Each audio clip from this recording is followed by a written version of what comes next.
Have you ever walked into a room and instantly felt invisible? Like conversations are happening around you, not with you, like everyone else got the memo on how to connect, and you missed it. Here's the truth most people never hear. Magnetic people aren't born confident. They're using 5 psychological behaviors that quietly pull people toward them, and the most powerful one? You're probably doing the exact opposite of it right now. I'm saving that for the end because once you fix it, the way people treat you changes immediately. Why? You feel invisible. I used to sit in coffee shops, scrolling my phone, waiting to be noticed. Nothing happened. I'd go to parties, stand near walls, hope someone would start talking. They didn't. I thought I wasn't interesting enough, not confident enough, not attractive enough, but I was wrong. The real problem wasn't me. It was what I was doing in the first 3 seconds. The 3-second rule. Psychology shows people form a judgment about you in 3 seconds. Before you speak, before you smile, before you say a single word. Most people walk into a room like this, head down, eyes on their phone, scanning the floor. They think they're being modest, but what they're actually signaling is, I'm closed, don't approach me. Magnetic people do one thing differently. They walk in with their head level. Not high, not low. They calmly look around like they belong. And then comes the real secret.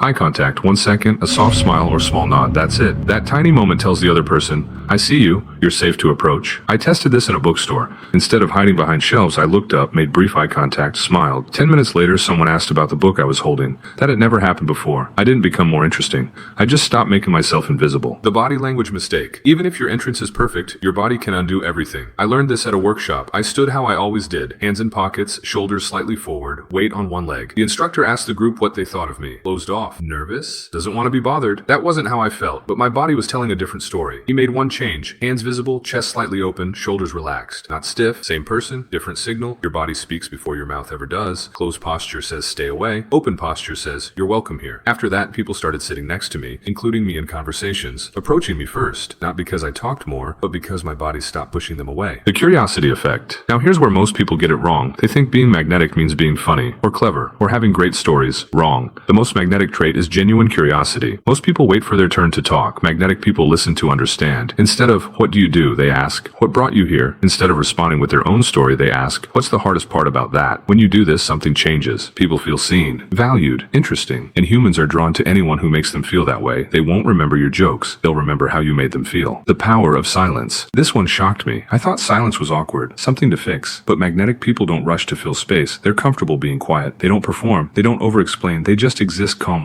I tested this in a library, phone away, relaxed posture, reading peacefully. A woman sat nearby. A few minutes later, she leaned over and asked about my book. I didn't try to impress her. My calm made me approachable. Silence doesn't repel people. Neediness does. Comfortable silence feels safe. The ultimate technique. Now here's the real game changer. Stop waiting to be validated. Most people walk into rooms hoping someone will choose them. They stand there measuring their worth by attention. Magnetic people don't do that. They walk in assuming they belong. They don't need permission to exist. They're open, but not dependent. Their energy says, I'm good either way, but I'm here. And that's what pulls people in. Here's the paradox. The moment you stop chasing attention, you start attracting it. So next time you walk into a room, try this mindset. I'm here to enjoy myself. Connection is welcome, but not required. Because the second you stop trying to be seen, people